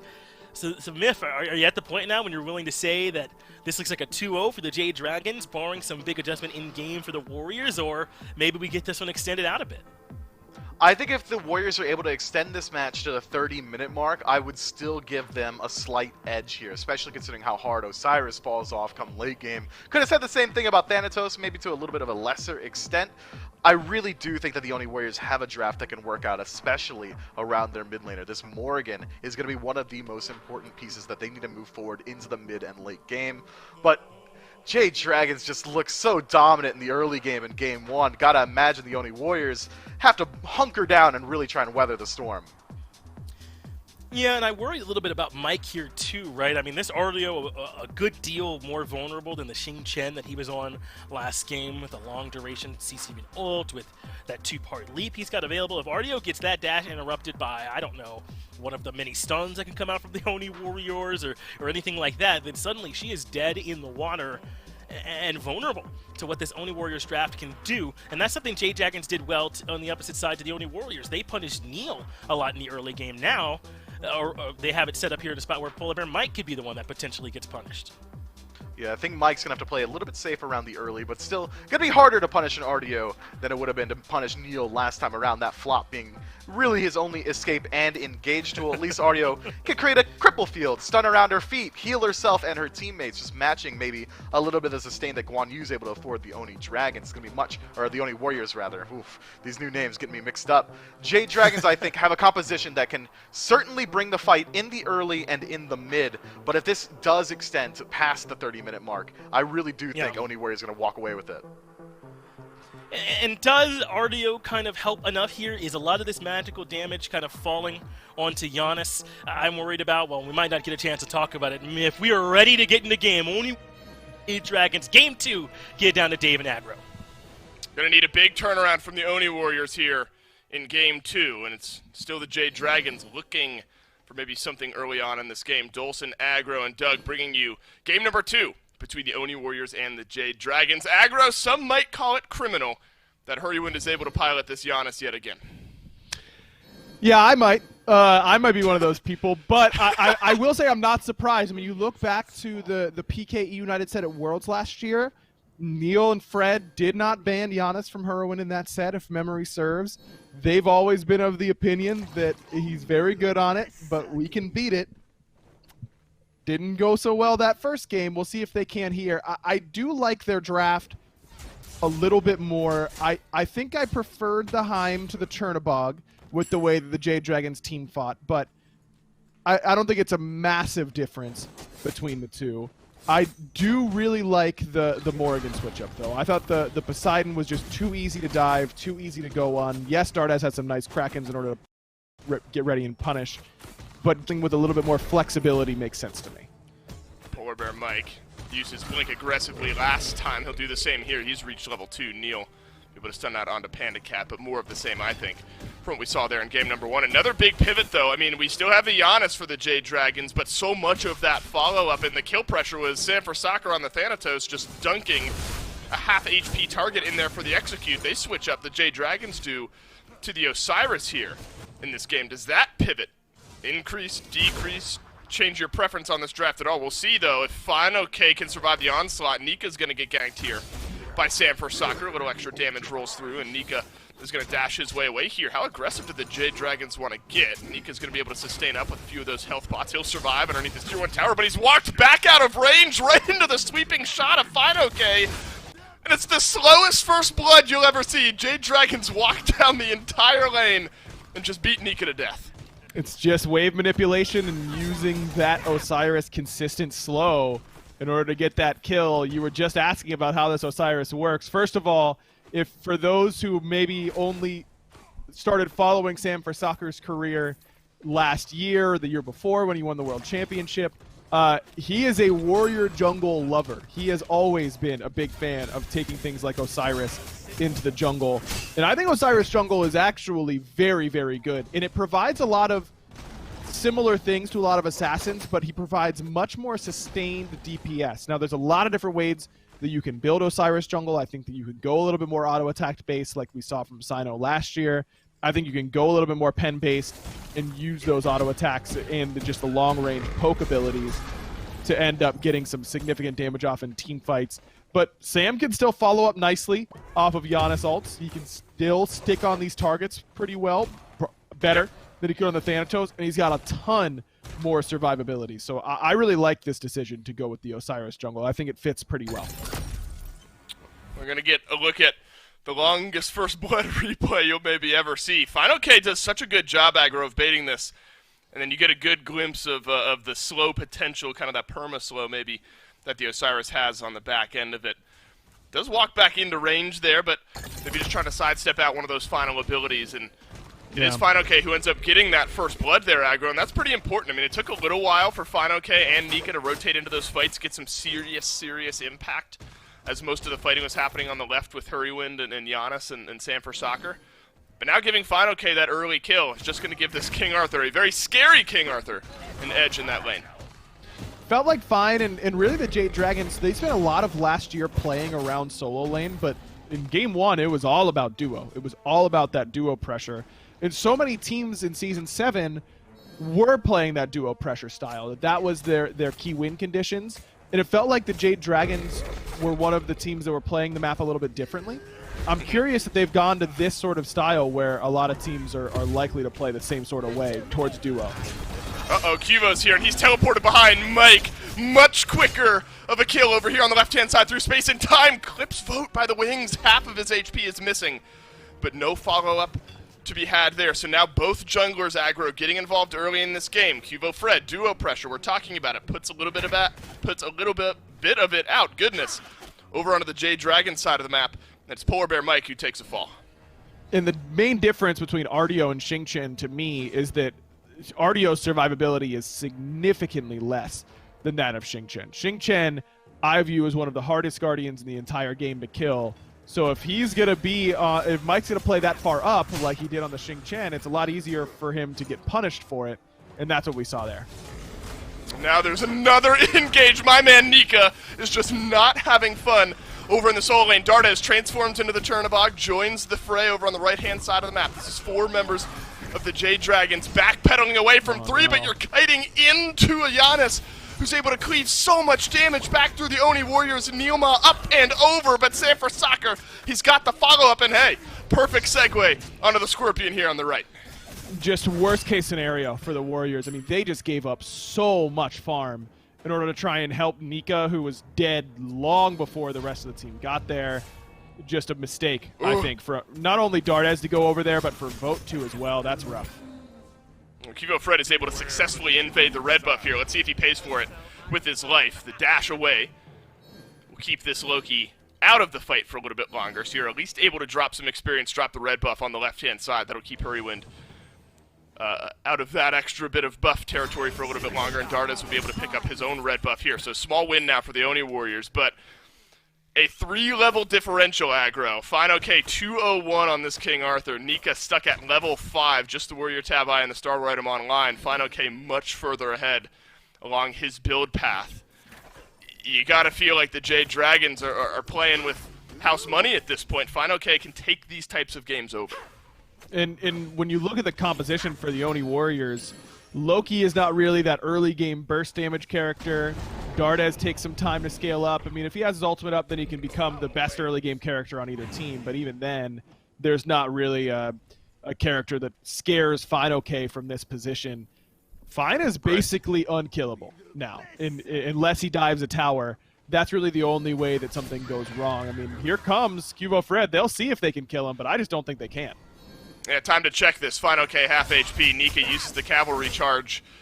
And Final K happy to just continue farming while Cuvo Fred is in his lane. So now Nika's half HP, same as Final K, but there's no cavalry charge. So if there's any pressure on the right-hand side, Nika's got to be extra careful. Sanford Soccer collapsing on this purple buff. Last-minute attempt won't connect, but the axe, the sickle, I suppose, makes its way over onto Vote. We did see, though, Aggro, in that last fight, some of what the Oni Warriors were looking for, I think, in this draft. That double global collapse potential with Dardes transforming into Chernobog. If Vote had followed up, suddenly the entire team is over there in that lane. Maybe that's their route into this game, surprising the Jade Dragons at some point, but it's such a hard team to surprise. And that's what I mean, where I'm saying that Fine is nearly unkillable. I just don't think 5 members are that scary to him because his energy generation is going to be so high. He's got great support from someone like an Artio. And so Jade Dragons, yeah, you kind of have to fight away from him if you're the Oni Warriors. I would be surprised to see the Jade Dragons keep up that duo pressure and not just... There's 2 trains of thought in a situation like this where, all right, we don't have to go over to the right side at all because Final K is going to kill them without us. Or let's try and just keep feeding Final K all of the extra farm. You know, let's try and make sure that Nika stays out of this game for as long as humanly possible. It doesn't seem like the Jade Dragons are that invested in keeping Nika out of the game. They let him get his next blue, which I'm a little bit surprised about. I think some of that is because of the good work that Fred did on invading speed and red. Knowing that they have those timers on the other side, it kind of disincentivizes you because you're losing 2 pretty valuable buffs in order to go for 1 buff that you'd split multiple ways. And it looks like the Jade Dragons are going with that first train of thought. Final K can handle 2 or 3 people potentially being on his side of the map. Let's try and use his lead to put additional pressure on this left-hand side of the map. Plenty hard enough to kill now with the Stone of Gaia Warrior Tabi instead of the reinforced Greaves. But you can see he's just cleaving damage through Cuvo. Fred, Jade Dragons are collapsing on the Oni Warriors purple buff here, and it is quickly dropped on down, and Mike will be able to walk in and pick that one up. Maybe it just makes sense here, Agra. That's now another purple buff that Mike has been able to secure. And so it's a 2-level lead for PandaCat. We've been talking about this 3-level lead over for FineOK in the solo lane. PandaCat has built up a 2-level lead here, very similar to what we saw in game number 1. Remember, PandaCat was the first one to reach level 20, got that upgraded starter item. Shades of that already starting to brew here in game 2. And where do the Oni Warriors go to get back in this game? I mean, you look at their 3 lanes, you don't have pressure in duo, you certainly don't have pressure in solo, and sure, Dardes has a lead in mid, but are you going to be able to kill Giannis effectively? Likely not. So I just don't think that the Oni Warriors are going to try and speed up this pace at all, because they don't have a lane to lean on. They're trying to just weather the storm. I like them letting Dardes solo red, doing things like that, where you're getting as much neutral farm as you can, let Dardes continue to farm up, and hope that he can be the one to make a play for you in one of these side lanes, because right now Fred just won't be enough of an impact in either of the side lanes to really break the position that I think Jade Dragons are in. Right. Well, then the neutral objectives become the question mark for the Jade Dragons. Pyromancer's going to be the one that's eyed and taken down right now. Still way too early for a Fire Giant. Scorpion still standing on the left-hand side of the map, so no Fury to be taken down just yet by the Jade Dragons. It's been a slow burn of a 3,000 gold lead that's now built up. Neilma, I imagine, slightly frustrated on a pick like this in the buckets. You want to be able to belly flop in and create as much havoc as you possibly can, and just has not had that opening or that opportunity just yet. Purple buff is going to respawn here in just a moment. Jade Dragons have loved invading in on those, so you have to imagine, Agra, there's going to be some type of collapse here, maybe a potential start to a team fight if the Jade Dragons are able to find it. Neil might get caught out here just around this corner. Vote is in as well. Hard-pressed to full-on fight over this purple buff, you'd think, but the Oni Warriors, they're starting to position themselves in an area where they might want to contest. Fred coming around the back, really good idea to try and find that flank opportunity. I mean, this honestly isn't the worst fight the Warriors could take. Nice flop for Neil. Yeah, it's big for Neil to engage on this fight, but there's no support on the back end. He eats all of that Desert Fury. Cuvo Fred teleports over the wall, and now Hurrywind has to escape, but the Loki has met its mark, and it's gotten the kill. Now Dardes dunks on down, transforms into the Chernobog. Here's that global pressure. Look at FineOK. He's elsewhere, and that's why the Oni Warriors are feeling comfortable here. Mike stunned down, but Sanford Soccer, full HP. Dardes has to use the Aegis, attempting to back away here. The stun will connect from Sam, but not quick enough. Cuvo Fred on a killing spree. Massive swing for the Warriors. Oh, and Mike just barely gets his back off. Fred nearly stopped it with that agonizing visions. Honestly, the Jade Dragons feel lucky to salvage a 2 for 3 in that position, because Neil found such a good flop, and all this stealth from the Oni Warriors just makes it really hard to track where this fight is going to go. Mike did a great job of fending off multiple members, but you can't fend off a Chernobog. You can't fend off a Morrigan who can turn into a Chernobog, because they're just going to jump in and end up getting over the top of you. They can just bypass you via their ultimates, and that's exactly what ends up happening for the Warriors. Fred gets in position in order to help ultimately as well, and then Hurwin just finds himself in a bad spot. You never want to be dead center of the lane as Giannis. I don't think he had his portal cooldown either way. Don't think it would have saved his life, but Fred did a good job getting on top of him in really punishing Hurwin quickly. Hey, fight away from the King Arthur was the name of the game we said you might have to do, and the Oni Warriors take up that mantle. Still a 3-level lead for FineOK, but has been matched by Nika as the game has gone on. It has not gotten worse than a 3-level lead, and I bet that's the only thing the Oni Warriors are leaning on here, but feeling some confidence maybe after that small skirmish. Now, though, Aggro, the Scorpion has been taken down. That's a fight over a purple buff that the Oni Warriors were able to put forth there, and again, could have been better, could have been worse. A 3-for-2 trade is something I think the Oni Warriors will gladly take here. The Gold Fury, then, you have to imagine, becomes something the Oni Warriors are absolutely happy contesting, but I don't think that's something the Jade Dragons would let go without FineOK rotating over as well. Definitely the plan is to get FineOK over here, because if that fight doesn't go our way, well, let's just bring over our strongest member on the map, and Nika's definitely not going to be able to make as much of a difference as FineOK will be able to come these team fights. Oh, Oh, a nice portal onto Neil. Hurrywind has it through space and time. Looks like it would kill Neil, but Hurrywind saving it for what is about to happen here. Through space and time, dodged out. Neil survives, but the support has to go back to base. That's going to open up the door to this Gold Fury, and nobody from the Warriors can get in range, and the Jade Dragons, they kind of fight beforehand. They don't get the kill, but they get the TKO, and the Warriors not able to contest. And that's because of this pressure that Panda Cat still has on this left-hand side, despite that fight going well for the OD Warriors around that last purple buff. Panda still in control of this lane. This on her pick has really surprised me at how good it's looked at this level, at the SEC level. We saw it prioritized yesterday in the SPL. On her is definitely a hunter to keep your eyes on. I was coming in expecting a lot of Apollo, you know, potentially some Danza Burrow, but we haven't seen any real Danza respect quite yet. I'm not surprised to see the Chernobog, but to me, it's felt like On her might just be the premier hunter right now that we've seen. Him and Heimdall have impressed me quite a bit.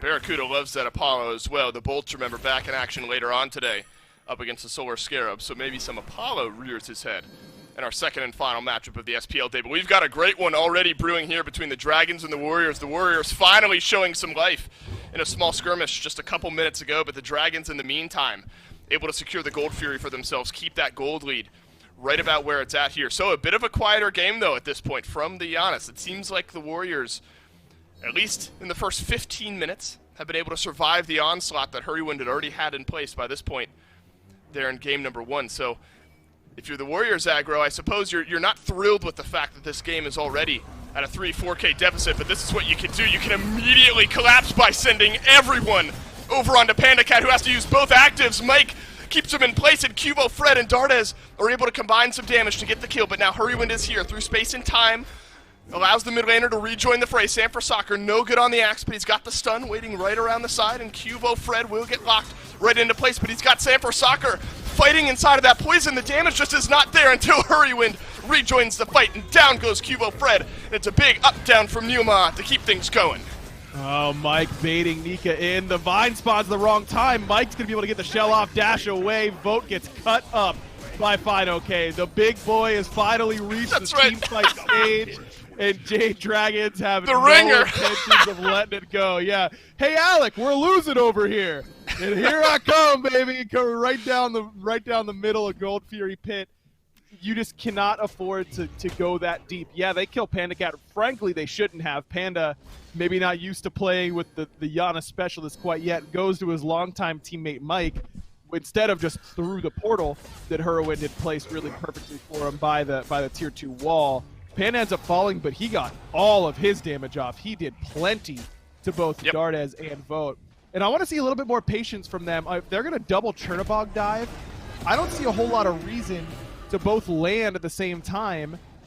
Let one of them force the jump from Panda, then the other lands, and then combos him because he doesn't have the jump at that point. I think they overlapped that just a little bit too much.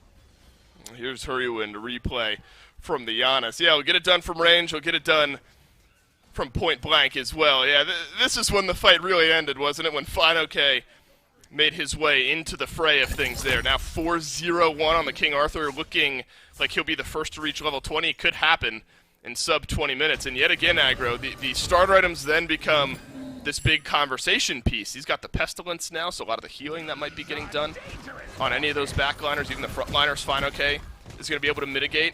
But it really just feels, obviously, like you're completing just that one big extra item, but it's such a massive spike that, because it's that gap, right, that the other guy can't get. Yeah, right. It's an item lead that the other guy can't fill.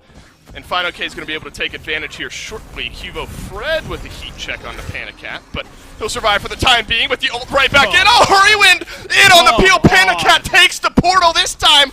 Thank you very much, Hurrywind, says the Jade Dragons Hunter, but now Panda Cat being eyed by Vote, and Vote will at least able to make reparations, pick up a kill, but it's a double for the Giannis, and Hurrywind still alive, could be looking at 3. Got so much damage, triple kill for the Giannis. Wouldn't you guess it? You give it over, and you pay the price. Unbelievable, man. He just keeps doing it. You'd think it's, you know, this guy just can't keep doing it to us, but here comes Tyler Whitney once again with the beautiful, near flawless Giannis play, man. Not only does he provide that portal, but slams with the unstable vortex coming through, provides another portal later on to get Vote out of the fight. Look, I mean, Hurrowwind has been doing it on this pick for a long time, but now with this Jade Dragons team, you want to, you know, this is kind of like you look at a quarterback who hasn't had the wide receivers to get, you know, he's made good plays, but the receivers haven't really gotten the job done. Kind of like the opposite of what the Bengals have dealt with for a long time, Dave, if you know anything about that. Now, I don't, man, I don't.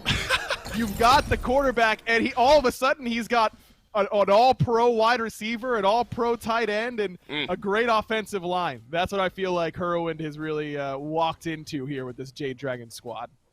Yeah, Jamar Chase at 5, please, for my Bengals here this year. But we'll keep the NFL talk to this upcoming week. Hurrowwind, an absolute masterclass. I imagine, though, that when my teammates start to lock this pick in, it'll look exactly like this. No skill cap on this god at all, right? I mean, this is about as easy as it gets to play a god like that. Obviously, I'm kidding. Such a high skill floor on a god like that, or skill ceiling, I suppose. I guess maybe both. Kind of connecting here. 5-1-2 for Hurrowwind on the Giannis, affecting 7 out of the 11 kills. FineOK has reached level 20, first one in the game, and we are shy of 20 minutes. The dominance completely here for the Jade Dragons. The Fury went down just a minute ago, so now you're starting to eye maybe this Fire Giant side of the map aggro. You know, earlier on, the Warriors were okay with contesting a purple buff. If it's a Fire Giant started up here by the Dragons, maybe you contest if it's your last-ditch effort. Yeah, I mean, you don't have great siege defense with this Warriors composition. I mean, I do think Loki is actually really good on siege defense because the Agonizing Vision is so annoying. In order to try and kill those Phoenixes, you just put it on top of the Hunter and they're in an awkward position, but I don't know, man. From this spot, yeah, fine, okay. Hey, welcome, Fred. Yeah, you're just toast. You just got no options.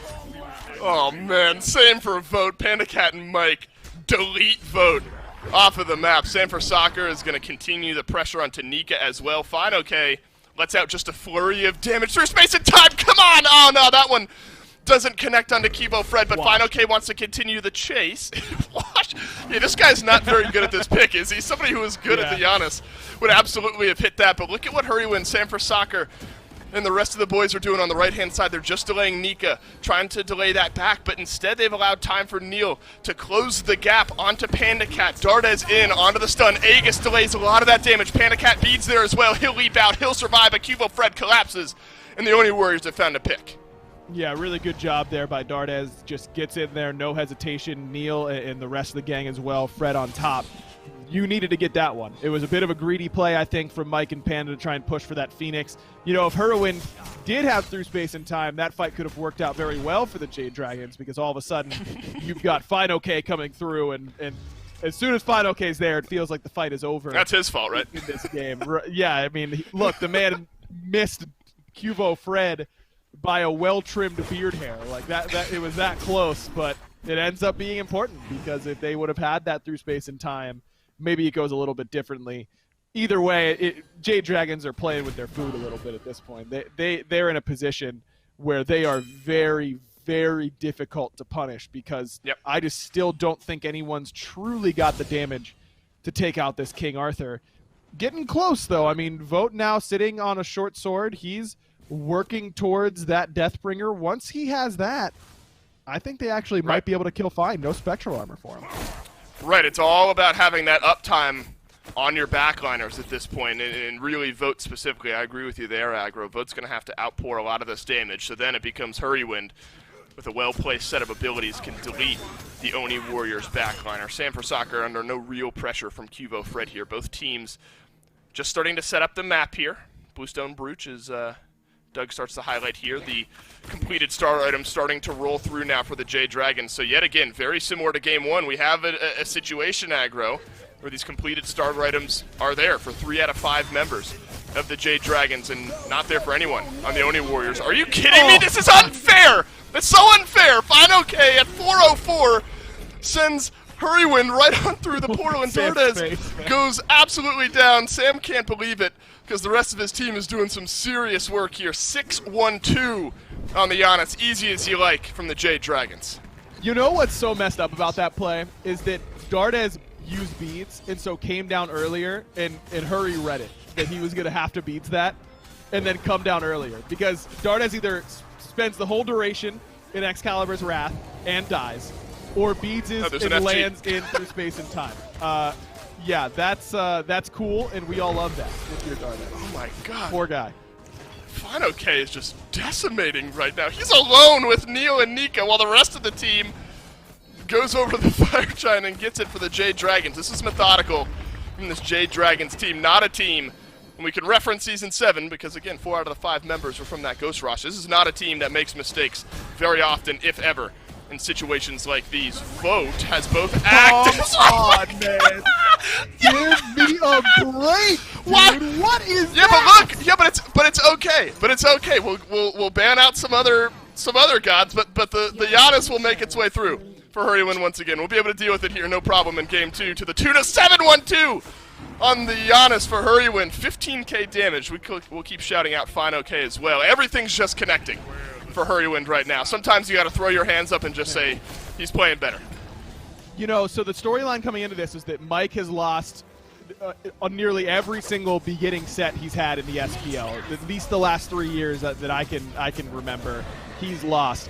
But counteracting to that, those last 2 losses, you know who he's lost to? It's been Hurrywin. Last year it was Hurrywin on E-United, and the year before that it was Hurrywin on Dignitas. So is the tension between Mike losing every initial set and saying he's going to have his worst year ever, and Hurrywin, who wins his first set all the time and is looking like he might have his best year ever. Now we know definitively Tyler Whitney's just stronger than Mike Heiss. We've figured it out. Hurrywin's the main character. This is the ultimate, if you can't beat him, join him, right? I mean, it's been a lot of swaps of SSG and PK morphing with one another. Really, it's been beneath our noses the whole time, and it's just been PBM needing to team up with Hurrywin, I suppose. Yep. Well, the way things are looking here, that's a bet that is paying off for PBM and the rest of the Jade Dragons. Gold lead, I'll mention it, 13,000. Doesn't look great for the Oni Warriors here. 25 was the amount of minutes that Game 1 had in store, and it's looking like just above that is maybe what Game 2 has for us here. This one is a bit more of a decimation of the Oni Warriors. Game 1, there were some signs of life from this Warriors squad, but this one really just got taken over in the last 10, 15 minutes or so. Could get worse for Cubo Fred here. He's getting stunned down and effectively soloed by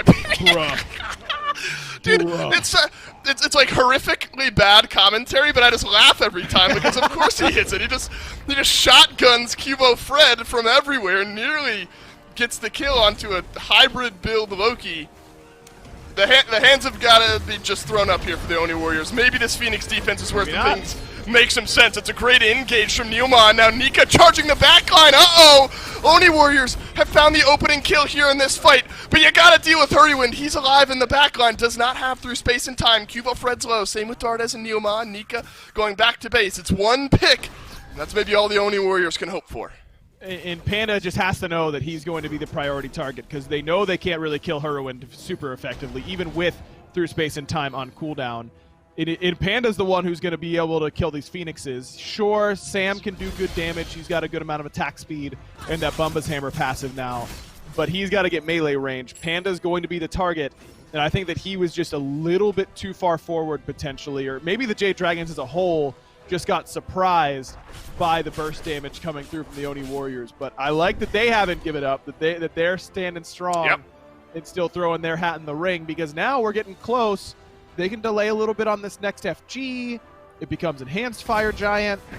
Doesn't take that many mistakes around an Enhanced Fire Giant to get it stolen. If it gets stolen, then you're back in the game, because there's a lot of gold on the map for the Oni Warriors to grab. They've got 2 Tier 2 towers and 2 Tier 1 towers worth of gold still sitting and waiting for them if they can get enough map control. All right, there's a results tree here.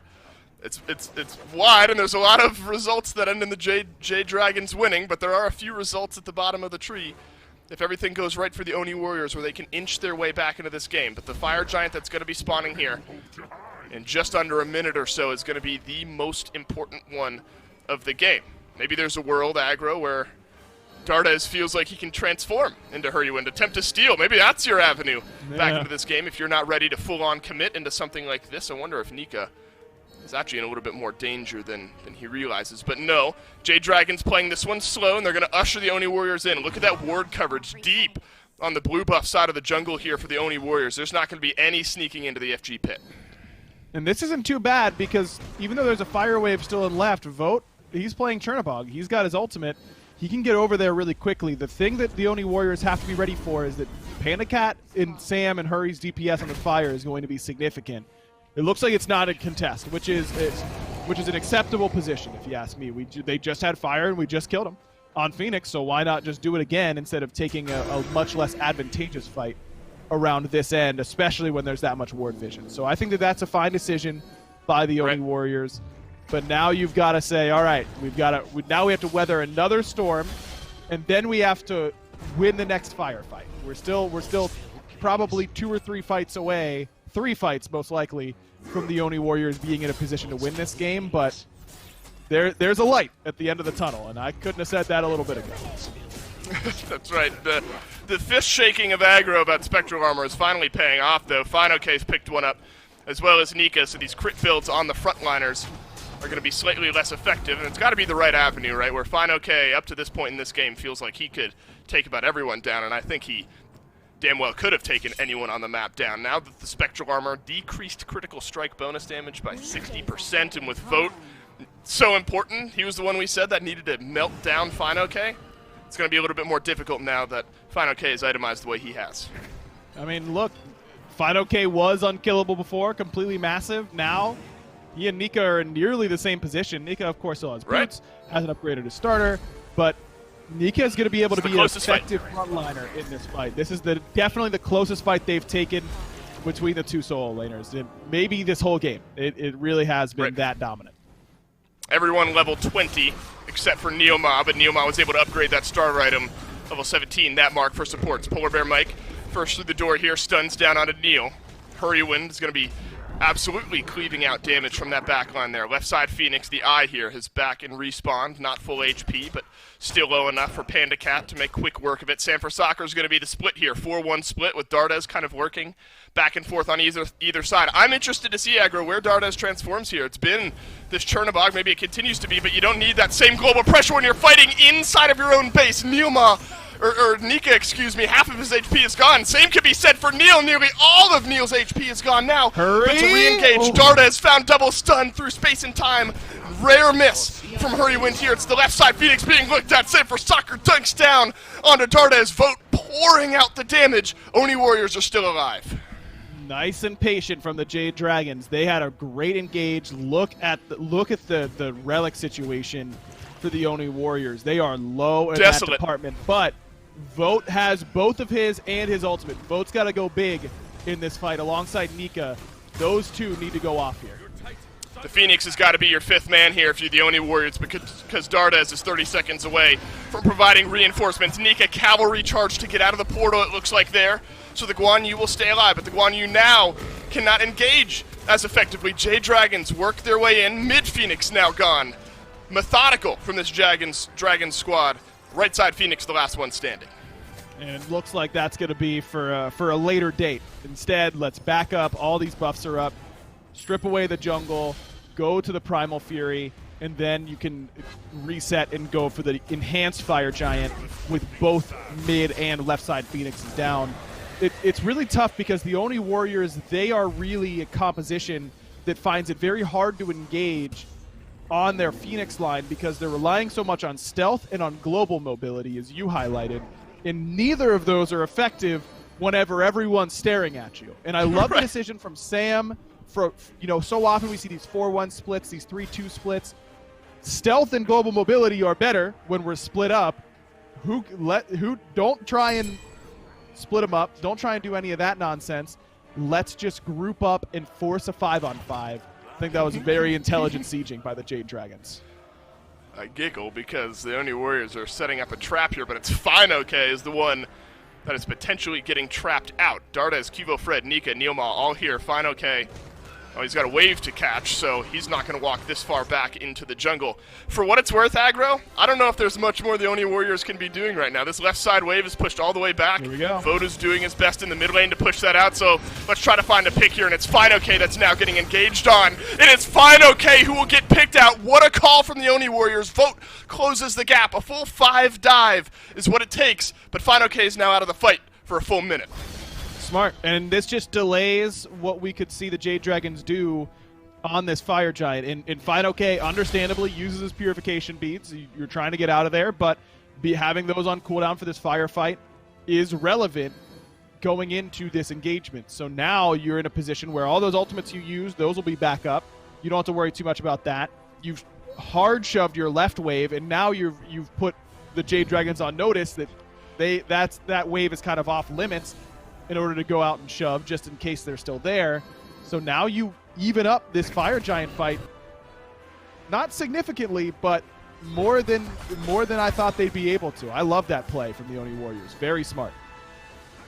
In the pregame interview, Hurrywin told us to expect kind of what you expect out of the mid lane. We expected to see Giannis. I didn't expect to see it twice, but here we are. Oni Warriors pulling the enhanced Fire Giant now. They've got the one-man advantage, and the Oni Warriors will complete the Fire Giant, but Hurrywin now with the through space and time has connected for some damage onto the backline. Sanford Soccer completes one of those kills onto Cubo. Fred a second onto Vote as well. Nika left running. Dardes will have to go back to base. Now PBM chasing down the solo laner for the Oni Warriors, and Nika will go down as well. They get the enhanced Fire Giant, but Sanford Soccer gets 3. Jade Dragons could be looking to end. So what's the Dardes is going to turn into Hurrywin and was hunting for someone on speed, but not quite But the everyone's honest there. master that Hurrywin is. Yeah, I like the last-ditch effort, hoping that they're going to try and gun down the speed buff and group up. But now it's Dardes versus the world, and I don't think Dardes is winning that. He just got locked out of his own house. Yeah, this one's going to go on over to the Jade Dragons in 35 minutes. 717. Say his name. Hurrywin goes big in his debut with this Jade Dragons roster. I mean, literally everyone. Good luck to the post-game stats guys there, because 416 for FineOK, that feels good. 719 for Sanford Soccer. But Hurrywin's got to be the name that these guys highlight at the end of the day. Yeah, I mean, I like I said, I like the call from the Warriors. I'm not sold on pulling the Fire Giant. I understand the thought process that we're probably not going to get a better fight than this. It's 5v4. But the concept of let's pull fire with the intention of doing it and then disengage from a Giannis is very, very hard to do. And I love the Osiris jungle pick got to pop off in the late game, because that's what its problem was previously, is that it didn't scale well into the late game, didn't have that late game potential. Bumba's Hammer fixes all of that for that character. You saw Sam go off in that team fight. You can thank Bumba's Hammer for it. It did a lot of work for him. Felt like everyone on the Jade Dragons was getting triple kills at some point here in this one. Oni Warriors, if you're a fan of theirs, they showed signs of life today against what might arguably be the best team in this league. So something to build on absolutely for the future. Jade Dragons Season 8 debut goes flawlessly, 2-0 over the Oni Warriors. That's it for Aggro and I on the cast. Quick break. The desk will break the rest down.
Well, it's a big win for the Jade Dragons here, Myth. They continue to be impressive, picking up pretty close to right where they left off last year here over the Warriors. Is indeed Finch and Myth here. And Myth, this one was, I don't know, maybe a little bit more in doubt earlier on, but for a lot of the late game, they were so far ahead that it seemed difficult for the Warriors to get back into it. What was your read on this one, on why the Dragons were able to be so dominant yet again?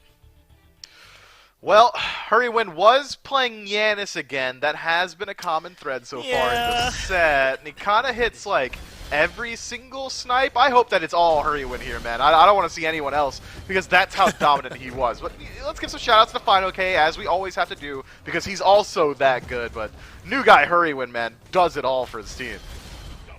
Yeah, they really are starting to become this scary Voltron already one game into the season. I'm ready to proclaim them the greats, maybe a little bit ahead of myself, but what makes this team so scary is that what hi-rez did this set, literally any one of them, that's nasty, literally any one of them could do anytime, right? Like, it could be Sam doing this to someone next week, and maybe hi-rez takes the day off, and then Mike the next week, and then Panda Cat, and then Fine, and just on and on and on like that, because that's how talented each one of these guys are. And it was a really, really tough performance for them. Final K even coming back to clean up what should have been first blood for Nika. Unlucky there are no man fights here. There is no honor. You got 2v1'd. Unlucky. That's just the case here, man. So fast. you said it all so fast, Finch. I got whiplash trying to listen, man. But you're absolutely right. Final K lost that 1v. Okay, yeah. hi-rez gotta get a little celebratory dance in. Look, let the rest of the SPL be put on notice. hi-rez said in his interview, I'm going to keep doing what I've been doing, and it's going to work. Clearly, he was not lying, guys. Come on, force him to expand that God pool ever so slightly. 7, 1, and 7 is the slash line for Jade Dragons mid laner, also breaking the PBM curse and winning themselves the first set of the year. That's pretty nuts. Yeah, 5K ahead of the next highest person in damage.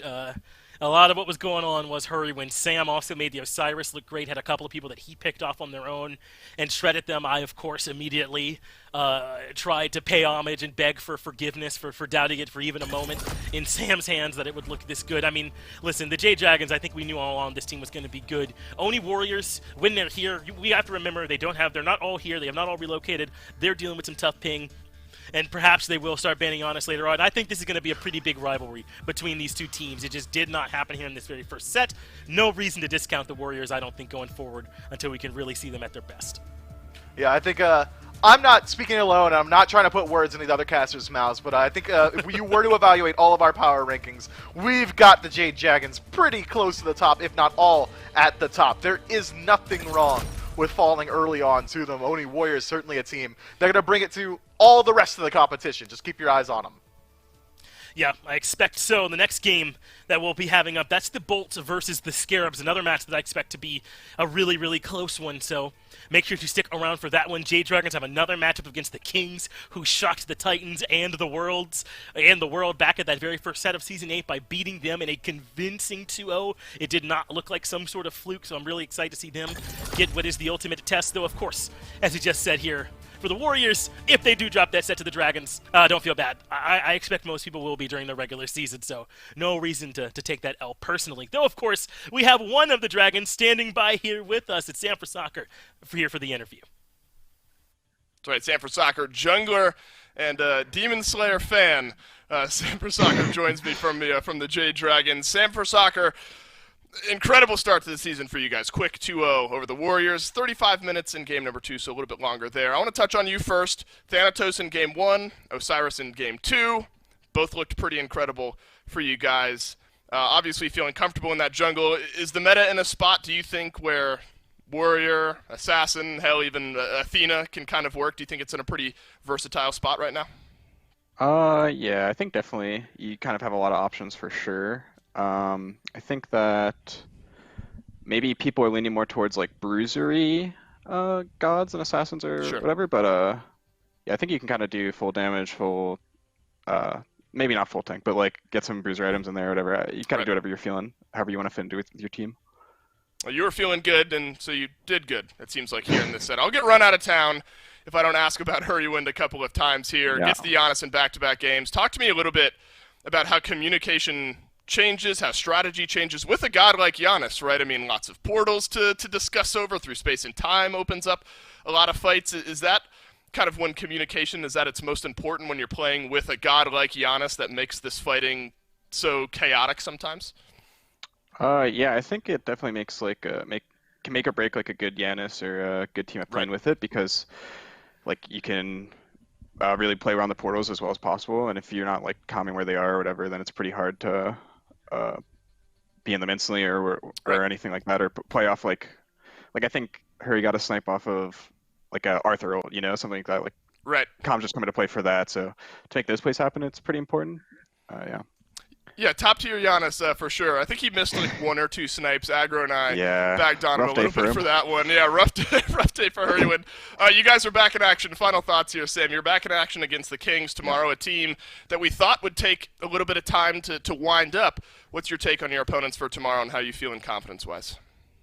They definitely looked pretty good against the Titans. I think we're feeling confident either way. I think like against like this team and other teams from that have a few players in Europe still, like you kind of take the games with a grain of salt a little, because everybody's not like on the best ping and things like that. But I think we're feeling pretty confident, and we'll be expecting to take the win for sure. Well, Sam, 1-0 to start off Season 8. Congrats to you and the rest of the Dragons. We'll see you tomorrow to start off the day up against the Kings. Everyone at home, stick around. We got the Bolts versus the Scarabs up next.